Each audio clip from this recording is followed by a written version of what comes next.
অশ্রু গড়ালে হৃদয় জলে সিক্ত, কত প্রদীপ শিখা জ্বালালে জীবন আলোয় উদ্দীপ্ত, কত ব্যথা বুকে চাপালে তাকে বলি আমি ধৈর্য।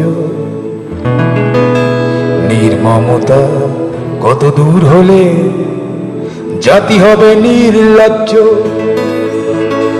আমি চিৎকার করে কাঁদিতে চাহিয়া করিতে পারিনি চিৎকার। আমি চিৎকার করে কাঁদিতে চাহিয়া করিতে পারিনি চিৎকার। বুকের ব্যথা বুকে চাপায় নিজেকে দিয়েছি ধিক্কার।